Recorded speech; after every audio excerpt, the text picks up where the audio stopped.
primer libro de Samuel, capítulo 30, si usted lo tiene, acompáñeme allí en su silla a leerlo. Dice: cuando David y sus hombres vinieron a Siclag al tercer día, los de Amalec habían invadido el Negev y a Siclag, y habían asolado a Siclag y le habían prendido fuego.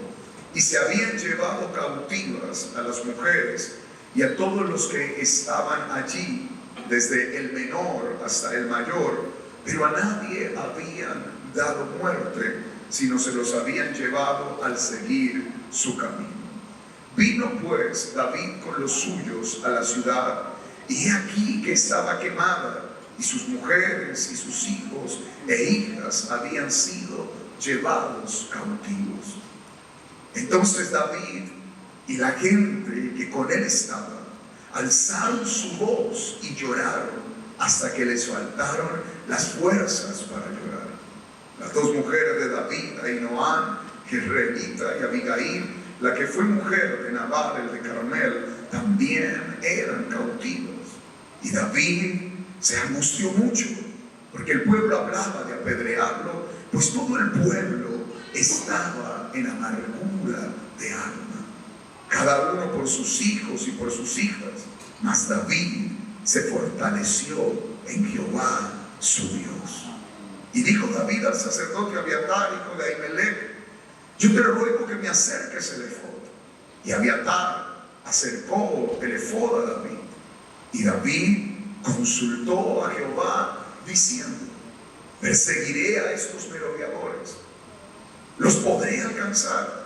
Y él le dijo: síguelos, porque ciertamente los alcanzarás y de cierto librarás a los cautivos. Partió pues David, él y los 600 hombres que con él estaban, y llegaron hasta el torrente de Besor, donde se quedaron algunos. Y David siguió adelante con 400 hombres, porque se quedaron atrás 200, que cansados no pudieron pasar el torrente de Besor. Yo quiero hablar en esta noche, sé que entiendo que es una reunión de ministros, es una reunión de liderazgo, y yo quiero hablarte del liderazgo en tiempo de crisis. Liderazgo en tiempo de crisis. Liderazgo no es otra cosa sino influencia.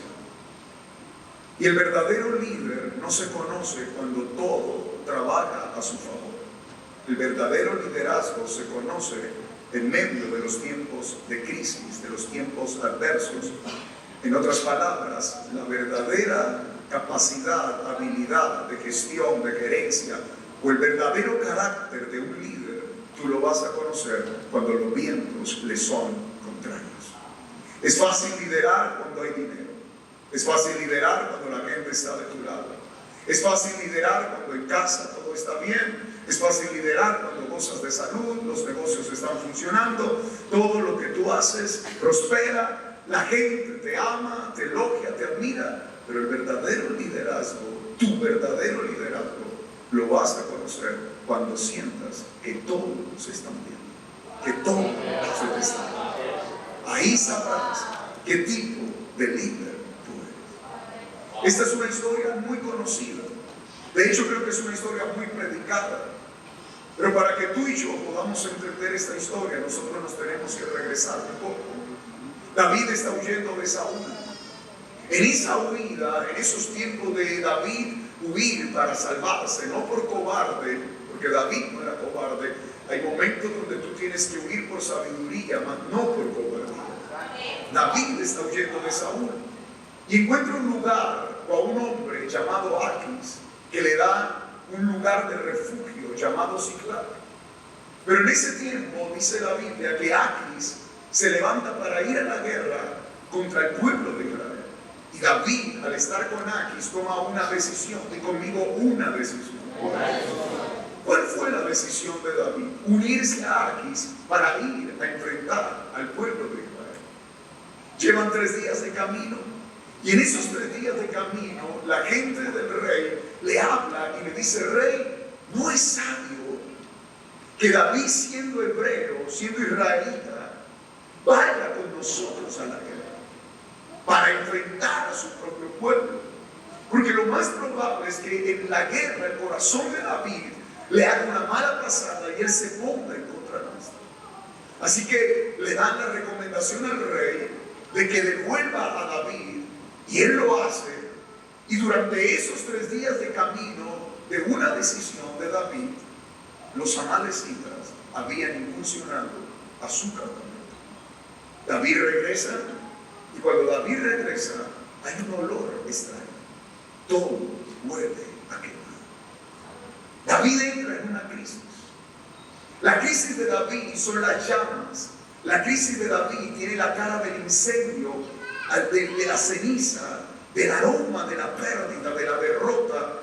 La cara de la crisis de David es que una desolación, una incursión de sus enemigos. Lo que David está viviendo es similar a cuando tú un día por una decisión te levantas y resulta que lo perdiste todo. Que el adulterio se metió a tu casa, que la deslealtad tocó a alguien cercano a ti y te traicionó. La cara de David es la cara del incendio, pero el incendio es similar a cuando en la empresa todo empieza a caer, las ventas dejan de funcionar, los negocios van de para atrás, los proveedores ya no te dicen 90 o 60 o 30, sino al contado. Cuando el sistema donde tú te mueves entra en un nivel de competencia que te deja por fuera. Cuando dentro de la iglesia, los que te amaban, los que te juraron amor eterno, los que te dijeron siempre voy a estar a tu lado, líder, de repente ahora hablan contra ti, se levantan contra ti. La cara de la crisis de David es un incendio, pero es el mismo incendio cuando quizás tu hijo te dijo, papá, tengo problemas con mi identidad. O quizás abriste el cajón de la mesa de noche y encontraste droga en el cuarto de tu hijo y descubriste que tu hijo, que parecía estar bien, está siendo adicto, está consumiendo, o por equivocación agarraste el celular de él o de tu pareja y descubriste cosas que no tenías que descubrir. La crisis tiene muchas caras, pero una de esas caras se llama consecuencias. Tendremos que ser honestos en esta noche y reconocer que hay cosas que nos han hecho sufrir bajo un ataque del maligno. Que hay otras donde Dios ha probado nuestra fe para la postre hacernos bien. Pero hay otras que tenemos que llamarlas por su nombre. Son la consecuencia de nuestras decisiones. Porque tus decisiones marcan tu destino. Porque tus decisiones construyen tu futuro, lo retrasan o te meten en situaciones como la que estás. Son tus decisiones. Y quiero enseñarte un principio de sabiduría. Tus decisiones pueden ser personales, pero nunca serán privadas. Toda decisión que yo tomo en la vida, yo puedo decir, es mi decisión, es mi vida, es mi dinero, es mi iglesia, es mi ministerio, es mi llamado. Pero recuerda algo, toda decisión repercute en aquellos que están a mi alrededor. Sonríele a tu vecino, dile, tus decisiones son personales, pero jamás serán privadas. Así que la próxima vez que tú vayas a decidir, decide con esto en la mente: ¿a cuántos voy a afectar con mis decisiones? ¿O a cuántos voy a bendecir con mis decisiones? David no ha tomado una buena decisión. ¿Cómo lo sé? Porque aquí está el reflejo. David tiene bajo su liderazgo 600 hombres, pero en realidad no son 600 hombres, son 600 familias. David tiene bajo su liderazgo a 600 esposas. No podríamos calcular el número de hijos, pero tiene una cantidad de gente a su alrededor. Así que una decisión en la vida de David no iba solo a impactarlo a él o a su familia, sino que iba a impactar a toda la gente. Y como estoy delante de líderes, quiero llamarte a conciencia. Quiero invitarte a reflexionar hoy antes de tomar decisiones. Porque podremos decir es mi vida, pero cuando tú entras en una posición de liderazgo, estás en una posición de influencia. Y entonces tus decisiones ya no son solo tuyas, sino que repercuten en todos aquellos que Dios te ha confiado. Por eso yo en esta noche oro por sabiduría para ti y para mí. Oro por temor para ti y para mí. Oro por discernimiento para ti y para mí. Oro por prudencia para ti y para mí, para que nuestras próximas decisiones nos acerquen al propósito y no nos alejen de él.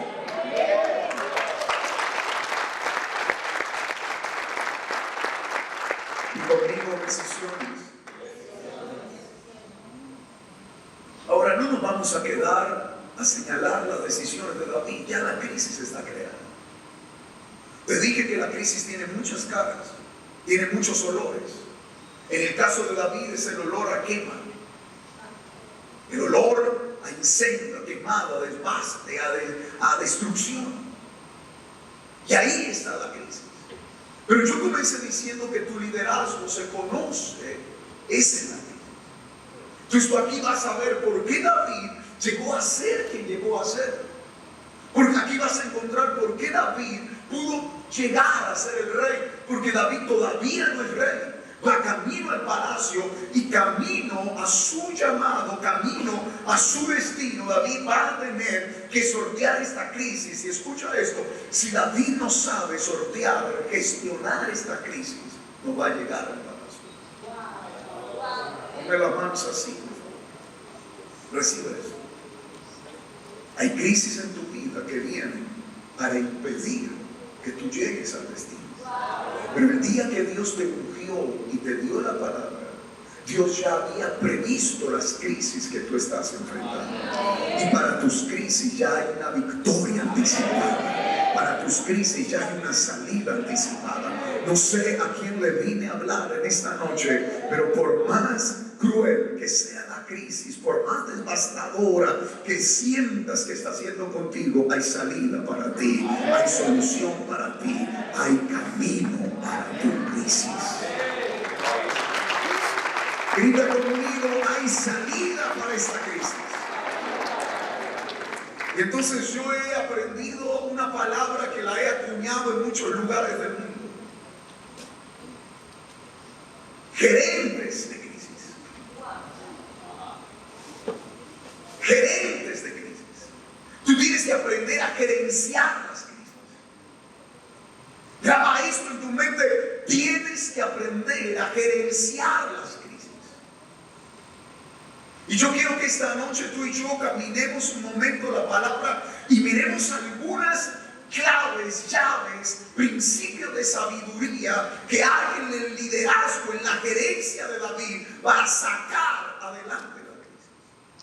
Pero antes permíteme definirte la palabra Malek, porque su enemigo se llama Malek.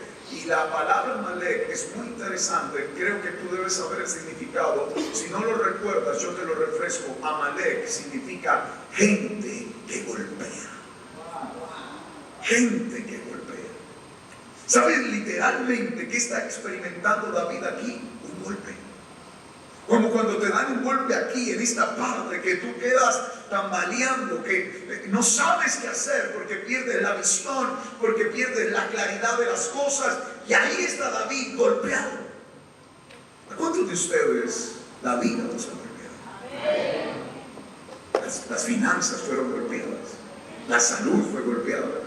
De pronto recibiste en estos meses del año un golpe llamado diagnóstico médico. Recibiste un golpe llamado separación, divorcio.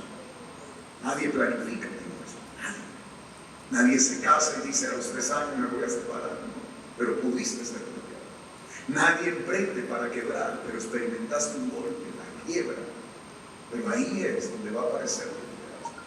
Miremos la vida de David. Número 1, ¿qué veo yo acá en esto? En medio de las crisis tú tienes que aprender a ver lo bueno en medio de lo malo. A ver lo bueno en medio de lo malo. En medio de todo lo malo que está sucediendo, la Biblia dice algo, que es que se habían llevado de camino. O sea, los habían llevado como rehenes, pero no estaban muertos. Cuando tú estudias ese tipo de incursiones militares en la historia, esa gente era salvaje, como tú lo ves en las películas. Sabes, hay una serie que es muy agresiva, quizás no la logres tolerar, se llama Vikingos, pero Vikingos te deja ver el reflejo bíblico de las épocas de Gedeón, de esas guerras bíblicas. Esa gente entraba, mataba desde los bebés hasta el más anciano y a nadie dejaban vivo. Pero en este caso, en la vida de David, hay algo bueno en medio de lo malo. ¿Sabes qué es? Que la gente de David no está muerta, simplemente está secuestrada, está retenida, son rehenes, pero no están muertos. Y tu habilidad en medio del conflicto será poder desarrollar una visión de esperanza, desarrollar una visión de fe, desarrollar una visión profética que te permita en medio de todo lo malo poder discernir que hay algo bueno allí.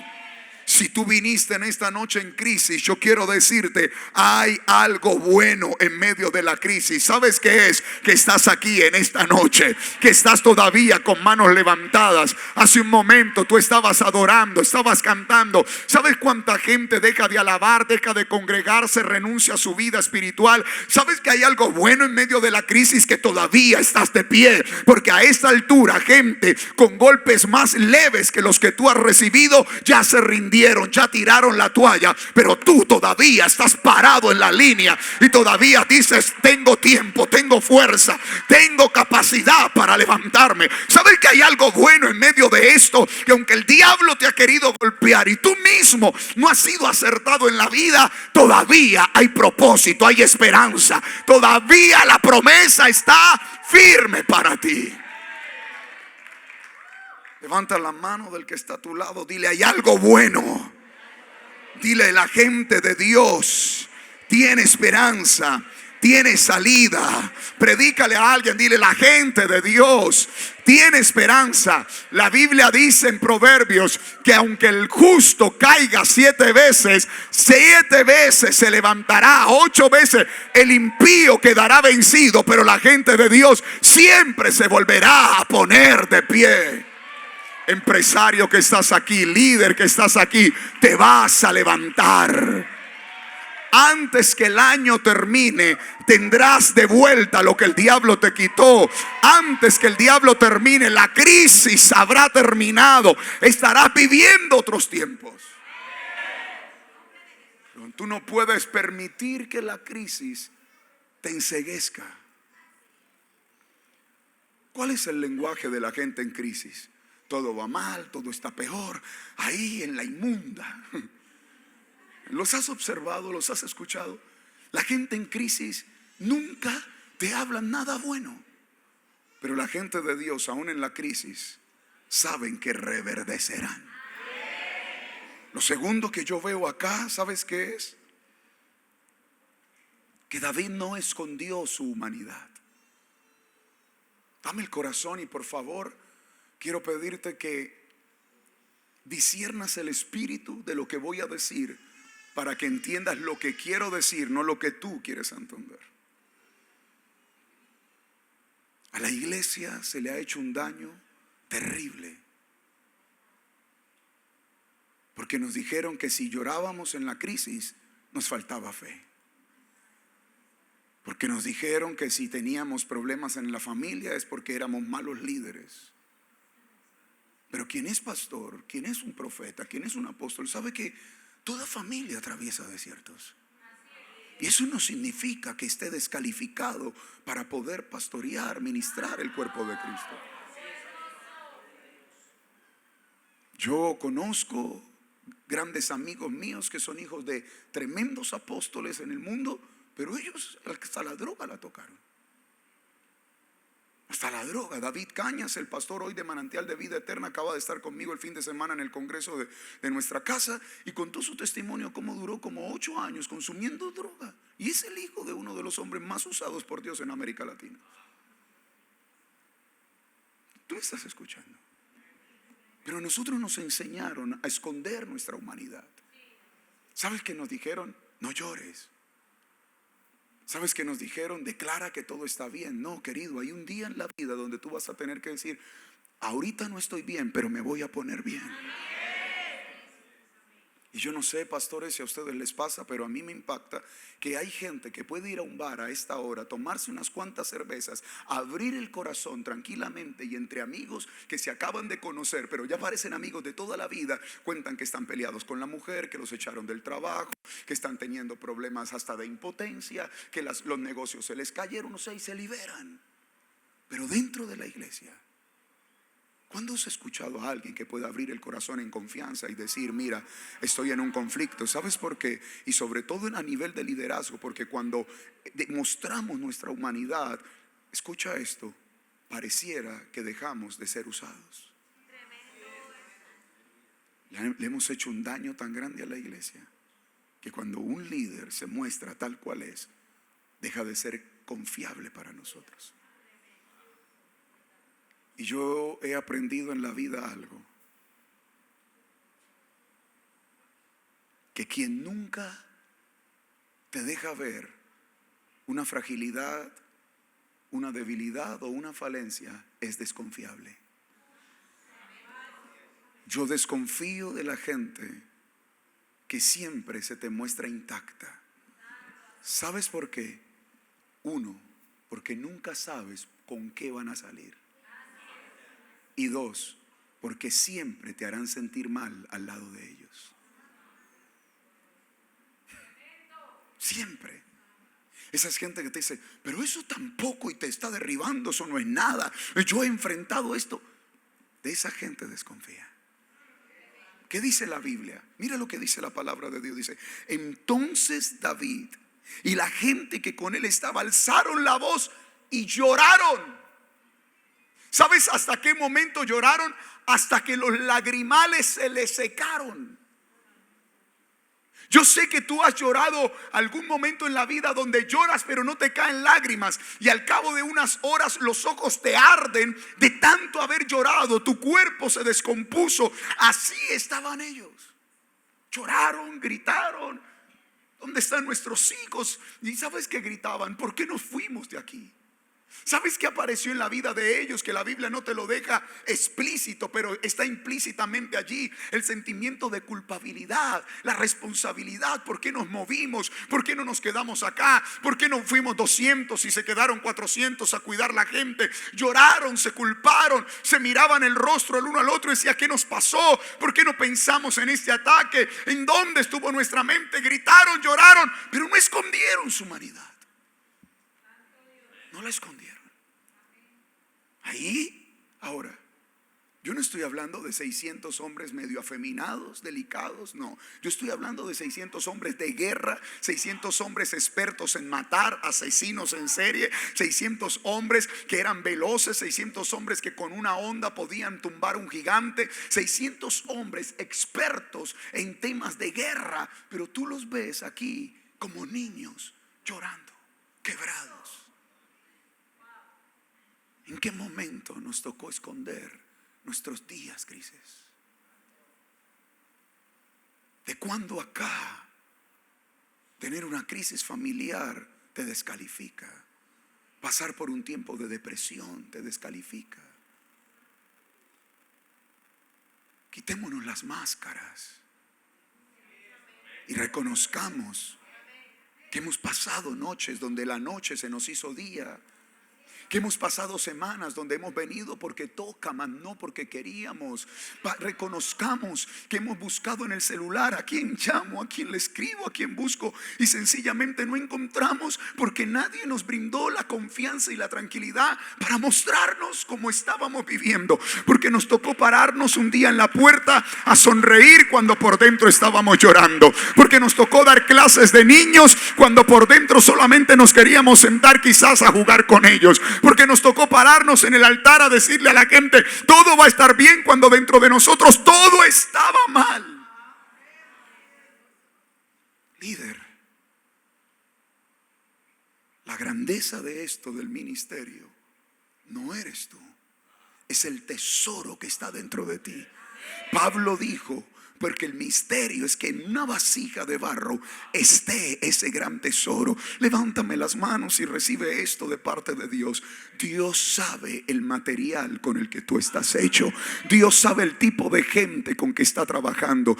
Tú a Dios ni lo vas a escandalizar, ni Dios se va a asustar contigo, porque Dios sabe con qué está trabajando. Pero aún en medio de tu debilidad, le dijo al apóstol Pablo: Pablo, no te asustes de ti mismo, no temas de ti mismo, no huyas de ti mismo, porque es en tu debilidad que mi poder se perfecciona. Señores, bienvenidos a la vida real del ministerio, donde no estamos de pie por nosotros, sino por su gracia. Bienvenidos a la vida real del ministerio, donde hay que llorar, donde a veces hay que seguir, donde tendrás noches oscuras, días de desierto, donde habrán preguntas sin respuestas. Pero señores, bienvenidos, porque aquí no se trata ni de ti ni de mí, siempre se ha tratado de Él.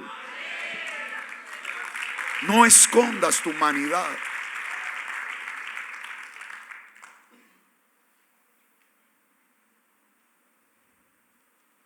Número 3. En medio de tu crisis, guarda tu corazón.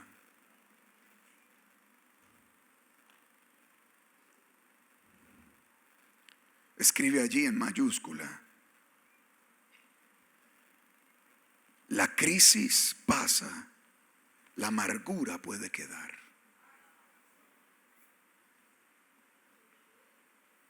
Entonces mira que aquí hay dos tipos de gente: los que lloran y se angustian, y los que lloran y se amargan. ¿Los leíste? David lloró y se angustió. Ellos lloraron y se amargaron. ¿Cómo sabes tú que una persona no cuidó su corazón en la crisis? Porque la crisis pasó y ellos quedaron amargados. Las finanzas volvieron, el matrimonio se arregló, la enfermedad Dios la sanó, te restituyeron, pero tú quedaste amargado, tienes molestia por todo, te incomoda todo, eres la persona problemática, eres la persona caótica, todo te incomoda, eres quisquilloso, te molesta el sonido, te molestan las canciones. ¿Por qué trajeron a ese predicador a hablar de esto? Hubieran traído a otro. Yo pensé que iban a traer a alguien que levantara paralíticos. No me gusta el color de su camisa, es muy delicado para mi gusto.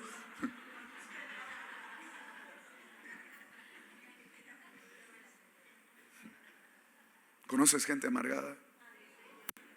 Hay gente que la vida le sonríe, pero ellos están amargados. ¿Sabes por qué? Porque no guardaron el corazón. Entonces tú ves que el cáncer ya no está, pero ellos están amargados.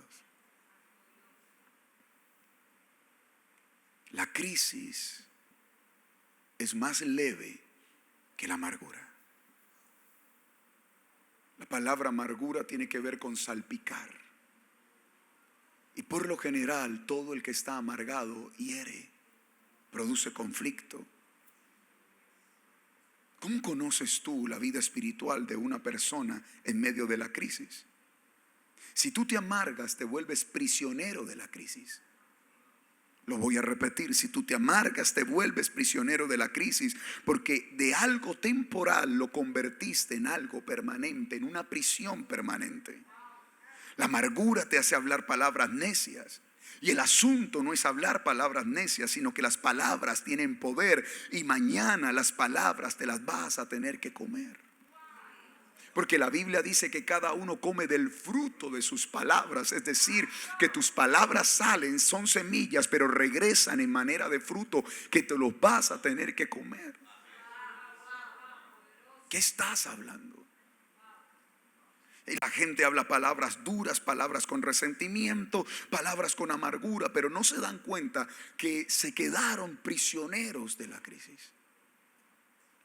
David tenía sus esposas.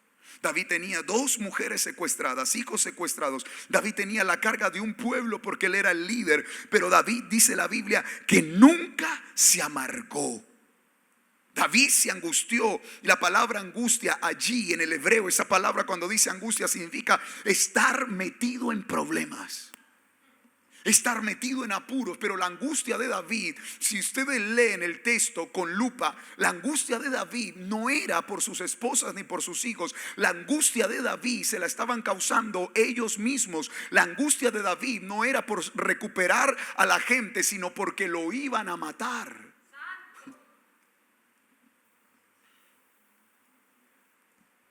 ¿Está bien sentado?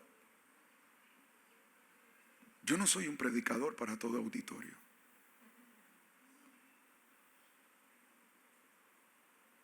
Pero fíjate que esos 600, David los restauró en la cueva. Estaban endeudados, estaban oprimidos, estaban afligidos, estaban amargados. Salmos 34 dice que David hizo un proceso de restauración, de sanidad, de liberación.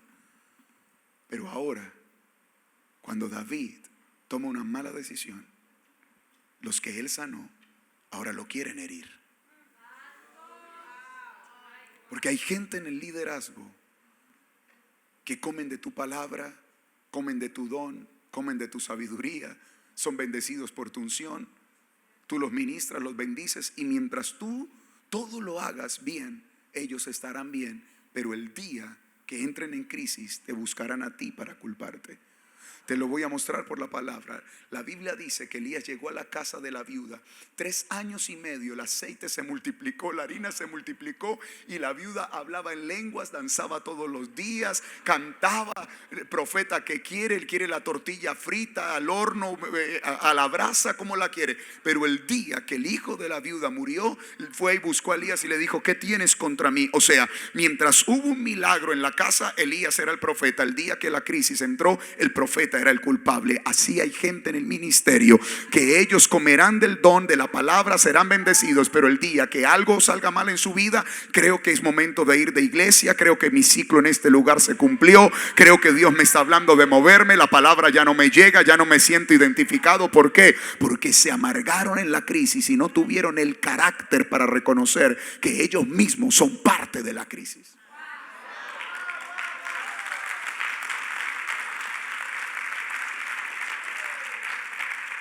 ¿Está aquí conmigo? Obvio que está aquí, no se ha ido. ¿Conoces gente así? Mira, hermano, yo he pastoreado gente que la conocí con una mano adelante, una atrás. Dios los bendijo, hoy andan en camionetas Toyota, apartamentos, casas. Pero cuando entraron las crisis que ellos provocaron en el matrimonio, las crisis que provocaron con sus hijos, porque se olvidaron de ellos, se dedicaron a hacer dinero, porque se olvidaron de Dios, porque la bendición los abrazó tanto que se olvidaron del dador de la bendición. Vinieron los días malos, dijeron: la iglesia, el pastor, el liderazgo, la palabra que se predica. Pero si la misma palabra te funcionó en un momento, ¿por qué ahora no te va a funcionar? La misma unción, la misma casa, el problema fuiste tú. Y esta gente se amargó. Se amargó. ¿Se amargó contra quién? Contra David. Aquí hay una cualidad: la gente angustiada busca a Dios, la gente amargada busca un culpable. Dice la Biblia, y este es el cuarto principio que yo veo aquí de la gerencia de David, de la crisis de David. Dice que David se fortaleció. La gente angustiada busca a Dios, la gente amargada busca un culpable. Si lo van a postear, me arroban. Mírenme, familia, ¿qué hizo David? Dice la Biblia: mas David se fortaleció en Jehová su Dios.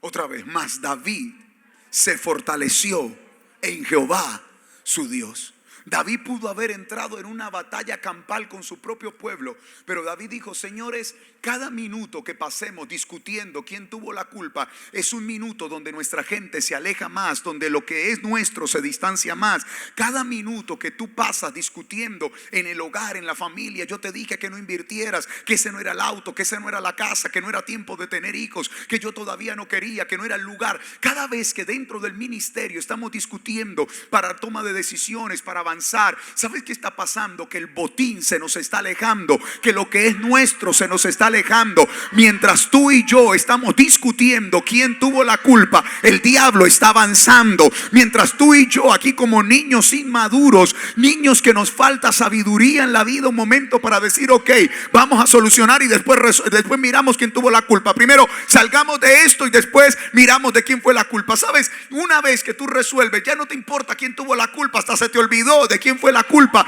Nuestro problema es que queremos quedarnos en el problema. Ese es nuestro problema. No queremos avanzar, no queremos reparar, no queremos recuperar, solo queremos decir tú eres la culpa. Y te tengo una palabra poderosa: si tú eres de los que en cada discusión siempre quieres tener la razón, ya perdiste, señores, porque cada persona que quiere tener la razón pierde un amigo, pierde el líder, pierde el discípulo, pierde gente, pierde la relación. Así que tener la razón, ¿qué ganaste? Nada, perdiste.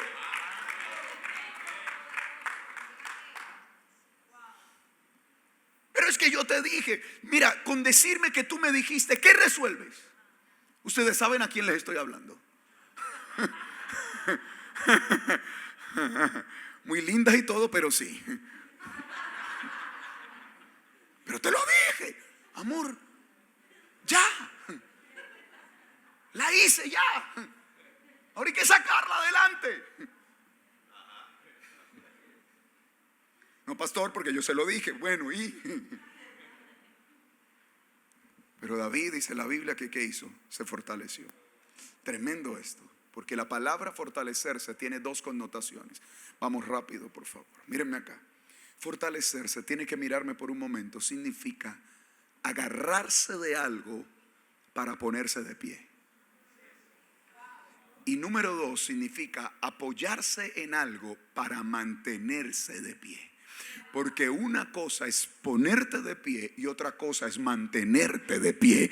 Hay gente que se puso de pie pero se volvieron a caer. Y hay gente que se puso de pie y todavía está caminando. David no solo se puso de pie, David se mantuvo de pie. ¿Por qué? Porque la espiritualidad de un líder la vas a conocer en los momentos oscuros de la vida. La verdadera espiritualidad de un líder no es cuántas lenguas habla, cuántos dones tiene, cuánto profetiza. La verdadera espiritualidad de un líder es cómo se mueve en los tiempos de crisis. ¿Quieres conocer tu nivel de espiritualidad? Mira cómo respondiste a la crisis. Ahí sabrás cuánto de Dios tenías. Este hombre dice que se agarró de Dios. ¿Sabes por qué? Porque David, a diferencia de los demás, David sabía que Dios nunca le había fallado. David sabía que Dios lo iba a llevar a recuperar su gente. ¿Sabes algo? David era un hombre de una espiritualidad profunda, de una fe profunda, de una confianza profunda. Y hoy yo quiero decirte algo. Tienes dos opciones. Te quedas llorando amargado o te levantas agarrado de la mano de Dios. En las crisis solo hay dos caminos: o te quedas a llorar y a decir lo perdí todo, el carro que tenía, la casa que tenía, los discípulos que tenía, la iglesia que tenía, las células que tenía, todo lo que tenía. O dices, Dios me dio una vez, me volverá a dar. Habrá restitución, habrá restauración, habrá recompensa, habrá redención. ¿Por qué? Porque con Dios nunca se pierde, con Dios siempre se gana. Si yo fuera usted estaría aplaudiendo, chiflando, porque yo creo que esta noche Dios lo trajo para decirle: te vas a poner de pie. Esta noche no solo te vas a levantar, vas a salir caminando en días de victoria, en días de gloria, porque hoy hay un cambio de temporada en tu vida. Estabas en la fase de la lástima, estabas en la fase de la conmiseración, estabas en la fase de la amargura, y hoy Dios te trajo para decirte: ahora entras en la fase de la recuperación, porque no te vas a quedar allí, lo vas a recuperar todo.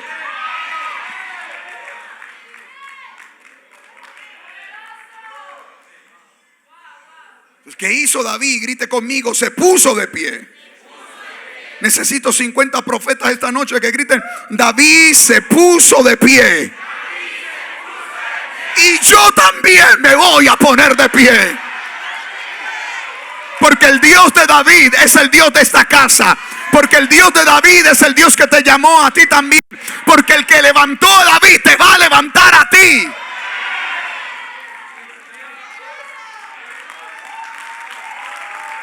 Aleluya. Estoy convencido de eso. Estoy convencido de eso. Estoy convencido de eso. Siguiente principio, número 5. Número 1, aprende a ver lo bueno en medio de lo malo. Número 2, no escondas tu humanidad. Número 3, en medio de tu tragedia, guarda tu corazón. Número 4, no solo llores, agárrate de Dios. Número 5, busca el rema de Dios para tu crisis. Toda crisis tiene un rema divino. Escúchenme, denme en el corazón. Están siendo muy educados para la palabra, y a mí personalmente me gustan las casas donde la gente está tomando nota, porque el que no toma nota no es confiable. En mi iglesia me miran así. Yo todos los domingos digo, aquí quien no toma nota no es confiable. ¿Por qué? Porque en 3 horas no sabes, no tienes ni idea de qué se predicó. Pero el que escribe está haciendo doble efecto. Está escribiendo, está leyendo, está escuchando. Mira lo que dice la Biblia. Y dijo David al sacerdote Abiatar, hijo de Ahimelech: yo te ruego que me acerques el efod. Y Abiatar acercó el efod a David. Y David consultó a Jehová diciendo: mira estas preguntas, porque las preguntas que tú le hagas a Dios revelan lo que tú quieres de Dios. Cuando tú le estás preguntando a Dios ¿por qué? ¿Sabes qué quieres? Quedarte derrotado.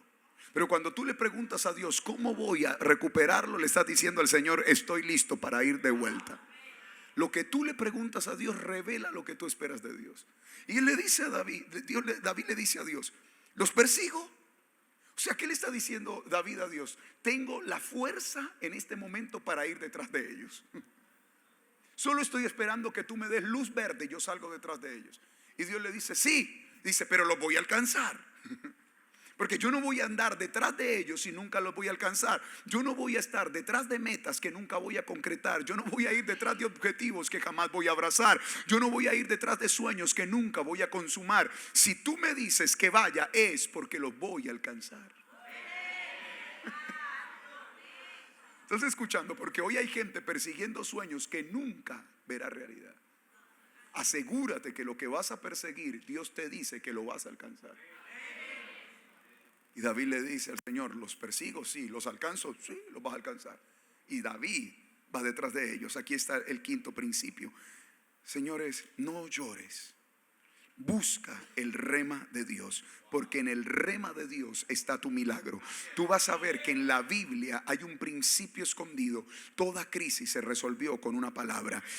Pedro estaba sin pescar en una noche terrible. No vendió nada, no pescó nada, no halló nada. Y dice la Biblia que en su palabra, en el rema de Dios, Pedro tiró las redes y pudo hacer todas las cosas. El centurión le dijo: más en tu palabra. O sea, cada vez que tú estés en medio de una crisis, busca que Dios te dé una palabra. Hay un rema para cada crisis. Cada crisis tiene un rema. Escucha lo que estoy diciendo. Hay un rema para cada crisis. Cada crisis tiene un rema. Hoy Dios de seguro que te está dando una palabra y te está hablando al corazón, porque la crisis que tú estás viviendo va a terminar.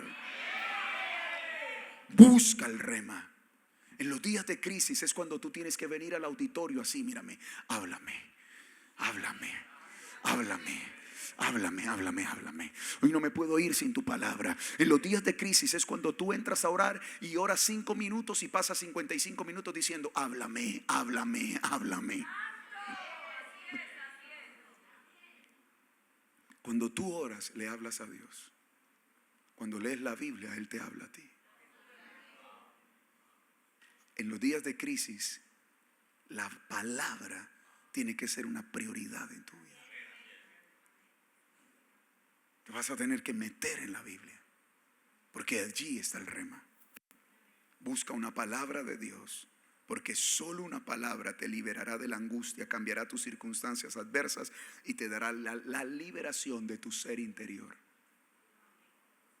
Número 6, ponte en acción. Escucha esto: ponte en acción. ¿Qué hizo David? La Biblia dice que una vez que David escuchó: persíguelos porque los alcanzarás, dice: partió pues David Él y los 600 hombres que con él estaban. ¿Qué significa eso? Que David en el instante, truénale los dedos a alguien y dile: la palabra, una vez que llega a tu corazón, la tienes que accionar. Dile: esta noche antes de acostarte vas a mandar el mensaje correcto, vas a enviar el correo correcto, vas a enviar el WhatsApp correcto, porque si Dios en esta noche te está hablando, tú vas a tocar puertas nuevamente, tú te vas a mover. Mañana no, esta misma noche, hoy antes de dormir vas a tener que llegar a casa a trazar, a escribir, a buscar papeles, a prender la computadora, a sacarte las ideas, a volver a diseñar, a volver a bocetear, a volver a darle vida a sus sueños. ¿Por qué? Porque una palabra de Dios necesita acción en el instante. Truénale los dedos a alguien, dile: esto es así, así. Dios te habla, tú te mueves. Dios te habla, tú te mueves. Mañana algunos de ustedes van a tener que llamar a los discípulos que no se han congregado y decirle: te estamos esperando, no vas a pasar toda la vida siendo un hijo pródigo, es hora de volver a la casa. Mañana algunos de ustedes van a tener que llamar al banco y decir: te voy a pagar, vamos a refinanciar esta deuda porque no me voy a seguir escondiendo, no voy a seguir cambiando de número celular, te voy a pagar. Mañana vas a tener que llamar a los proveedores y decirles: sé que estoy colgado con el pago, pero me vas a volver a soltar mercancía. ¿Por qué? Porque Dios me dijo que en ti estaba el recurso para yo ponerme de pie, así que suéltame la mercancía que me voy a parar. Cuando estuve bien te compré, te pagué, ahora tú me vas a ayudar. Ve y háblale, ve y dile: Dios me dijo. Mira, mi hermano, David accionó. Nosotros somos muy lentos para actuar. Dame el corazón. Cuando tú dices que Dios te habló 2 veces la misma palabra, no es motivo de orgullo. Significa que la primera no hiciste nada y te tenía que hablar otra vez lo mismo. ¿Sabes por qué hay un libro en la Biblia llamado Deuteronomio? Porque hubo un pueblo que escuchó y no actuó. Deuteronomio significa segunda ley o repetición de la ley, es decir, las mismas palabras pero otra vez. Y nosotros estamos diciendo: Señor, confírmame la palabra. ¿Cómo que confírmame la palabra? Señores, ese tema de las señales es viejo pacto. En el nuevo pacto tú tienes el Espíritu dentro de ti. Tú no necesitas el vellón mojado, tú necesitas el Espíritu hablándote.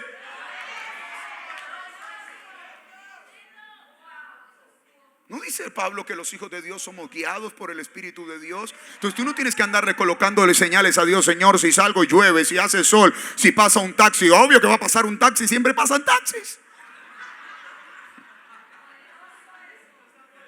No, camina. Muchas cosas que no han sucedido en tu vida es porque eres lento para actuar. Eres lento para activar la palabra. Sé pronto para llevar la palabra. Revolucióname a alguien, dile: sé pronto, muévete, camina, activa, actúa.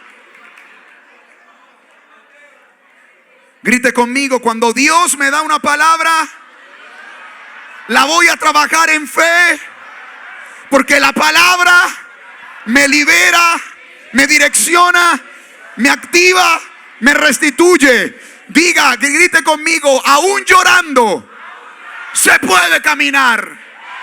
O sea, tú puedes llorar por la crisis, pero ve caminando mientras lloras, papá.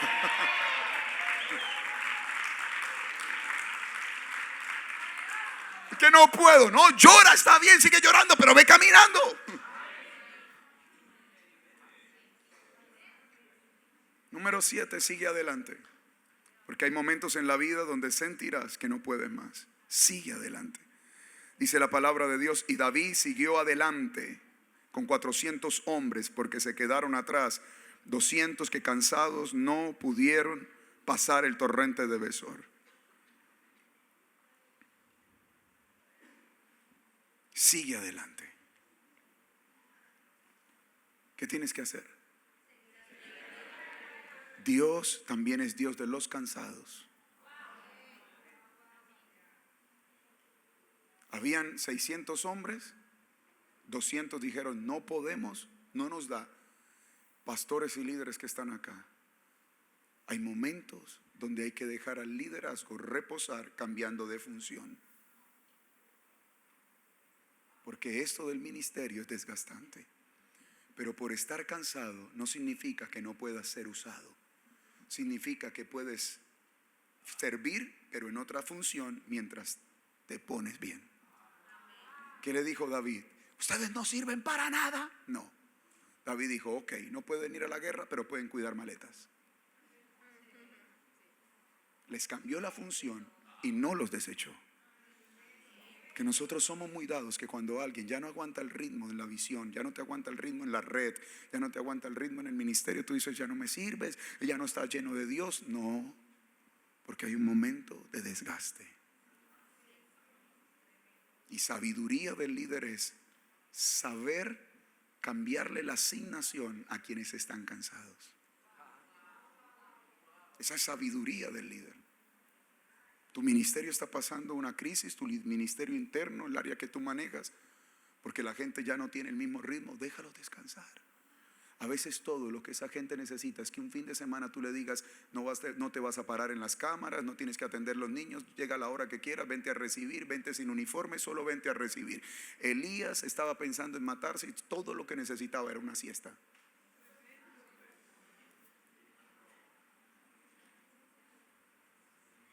Te habla alguien que acaba de llegar de África, de estar un mes metido en Malawi. Llegué, estuve una semana en mi casa y me regresé 15 días a Europa, una gira por Países Bajos, por Bélgica. Te habla alguien que en lo que va corrido del año lleva 132 trayectos de vuelo. O sea, que no te está hablando alguien flojo, te está hablando alguien activo.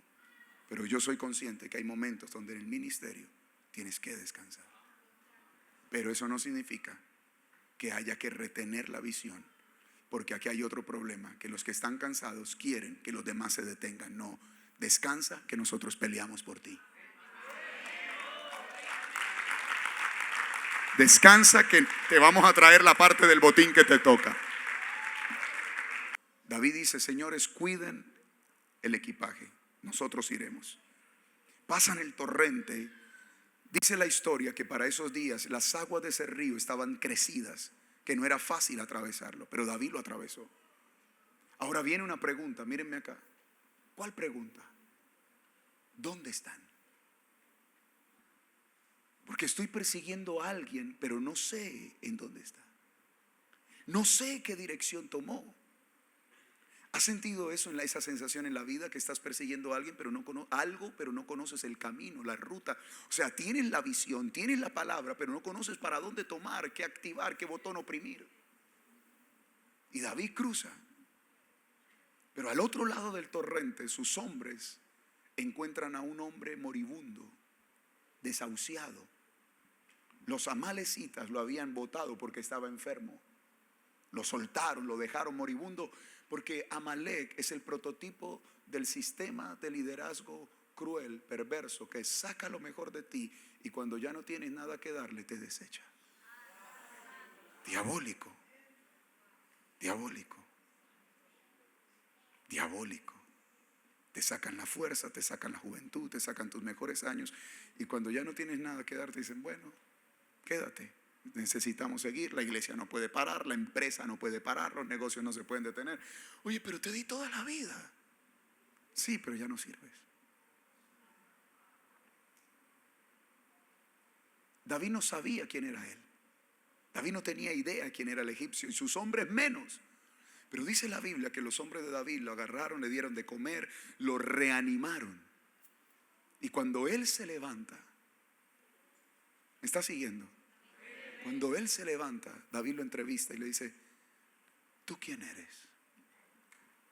Dice, yo soy un amalecita, un egipcio, esclavo de los amalecitas. David dice, espera un momento, repite, ¿de quién? De los amalecitas. ¿Tú estabas con ellos? Sí, estábamos en Siclag, hicimos una incursión a Siclag, quemamos todo. Y traíamos las esposas, los hijos. Y David le dice, ¿de los amalecitas? Sí, de los amalecitas. ¿Tú me puedes llevar a donde ellos están? Y él le dice, júrame que no me matas. Dice, si te acabo de devolver la vida, ¿qué te la voy a quitar? cuidado con los moribundos, porque tú no sabes si en el moribundo está el GPS para tu botín. Cuidado con los moribundos, porque el mundo a los moribundos los desecha, la iglesia en gracia los restaura. Tú no sabes si en el moribundo está el discípulo que mañana tiene una empresa y te va a bendecir a ti. Tú no sabes si en el moribundo está el esposo de una de tus hijas. Tú no sabes si en el moribundo está el próximo Pablo. Tú no sabes si en el moribundo está el próximo Pedro, Esteban. Cuidado con los moribundos. Cuidado con los que están quebrados y no te venden nada. Porque hay gente que está en un momento de la vida donde no te vende, no tiene nada que ofrecerte, pero tienen todo dentro de sí. Nosotros necesitamos ser una iglesia como David y su gente, que al moribundo no le pasa de lado. Al moribundo, la iglesia que se toma el tiempo para sanar, la iglesia que se toma el tiempo para restaurar. Y no estamos mirando en qué carro llegó o qué tipo de marca de ropa tiene. No, puede venir de la manera más humilde, porque en una iglesia sana no importa si llegaste en moto, llegaste a pie, llegaste en cicla o llegaste caminando. En una iglesia no hay gente más importante que otra. Así que aquí los moribundos son bienvenidos. Es más, muchos de ustedes llegaron aquí como moribundos. La palabra los abrazó, los arropó, los sanó y mire hoy cómo están. Todos fuimos moribundos. Todos un día alguien nos cerró las puertas, todos un día alguien nos dijo: lo arruinaste todo, lo perdiste, y nos dejaron. Yo ya estoy ministrando, no se preocupen. David estaba a una batalla de distancia. Todo lo que David necesitaba era una batalla, una última batalla. Y la Biblia dice que pelearon desde esa tarde hasta el día siguiente. David lo recuperó todo. Algunos de ustedes están a una batalla de recuperar lo perdido. A una batalla. A una batalla. Aquí hay un mensaje para alguien. Estás a una batalla. En la siguiente batalla tus hijos volverán. Estás a una batalla de que tu esposo o tu esposa regrese. Estás a una batalla de que las finanzas se destraben. Estás a una batalla de que el cáncer desaparezca. Estás a una batalla de ver la gloria y la bondad de Dios. Estás a una batalla. Pero mi enfoque no es ese. Aterrizo acá. David recuperó y dice que se quedó con el botín de ellos. Ponga sus manos así. Y míreme acá. Cuando Dios tiene un plan contigo, hasta el diablo le hace los mandados a Dios para bendecirte a ti. Pregúntame por qué. Porque los amalecitas trabajaron todo ese tiempo para amontonar el botín y David se lo quedó. Hay gente a esta hora que te hizo daño, pero están trabajando a tu favor. Hay gente a esta hora abriendo negocios que tú vas a comprar a un precio que ni siquiera tienes idea. Hay gente a esta hora comprando otra casa que tú eres el que la vas a habitar. Hay gente a esta hora que está firmando escrituras que mañana te va a entregar a ti. Carros que están sacando de un concesionario ahorita que van a hacer para ti. Porque cuando Dios decide bendecir a alguien, el diablo va a tener que hacer mandados. Pastor Carlos, pastora, ¿sabe qué pasó con David? Mostró el corazón. ¿Qué hizo David con el botín? Era tan grande el botín. Pero cuidado con los de mal corazón, porque los de mal corazón le dijeron a David: tú no vas a repartir en 600 partes, solo 400 peleamos. Y David dijo: no, señores, somos 600. 400 pelearon, 200 cuidaron. Somos 600. Primer principio: cuando Dios te ponga de pie, sé justo. Practica la justicia. Siempre hablamos del reino de Dios, pero súmale su justicia. Gente de reino es gente justa. Gente de reino es gente que cuando la empresa crece le mejora los salarios a los empleados que estuvieron desde abajo. Gente de reino es que mejora la calidad de vida de su familia. No es que tú estás andando en una Toyota y ellos todavía andando a pie. No es que tu carro está estrenando llantas y tu mujer andando en rines. Gente justa, gente que sabe repartir el botín. ¿Sabes qué es justicia? Hermano, ¿sabes qué es justicia? Que tú todos los domingos te alimentaste en la iglesia, recibiste la palabra, oraron por tus finanzas y ahora que estás comiendo el botín no quieras diezmar. ¿Sabes qué es justicia? Que del botín que te tocó tú digas: esto es para mi pastor, para mi líder, esto es para la gente que oró por mí, que me ayudó. Porque cuando no tenías nada venías a pedir oración, y ahora que Dios te bendijo, ¿por qué no compartes el botín? Pero ¿sabe qué hizo David? Dijo: ahora de lo que tenemos le van a mandar a todos los que nos ayudaron y nos dieron de comer y nos hospedaron y nos cuidaron en este camino. Eso se llama gratitud. Lo primero que tú tienes que ser es justo. Lo segundo, tienes que ser agradecido, porque nadie se ha hecho solo en la vida. Todos somos el resultado de una cantidad de gente que Dios ha usado para ponernos donde hoy estamos. Tú no te puedes olvidar de quienes te pastorearon, tú no te puedes olvidar de tus padres, tú no te puedes olvidar de tu madre. Honra a tu padre y a tu madre. Cuando estés arriba, recuerda quién te pagó el estudio, quién te cuidó de niño, quién lidió tus crisis, quién te sacó adelante en la vida. Sé agradecido. Cuando tengas botín, practica la gratitud. Nadie en la vida se hizo solo. Todos somos el resultado de gente que Dios usó en nuestro caminar. Y lo tercero que hizo David, ¿sabe qué fue? Invertir. Justicia, gratitud e inversión. David dijo: me le van a llevar regalos a los líderes, a los ancianos del pueblo. Y alguien dijo: ¿para qué? Y yo me imagino que David dijo: mándenle regalos para que sepan que si ahora que todavía no soy el rey, ya los bendigo, que hagan cuentas cuando yo sea el rey, cómo los voy a tratar.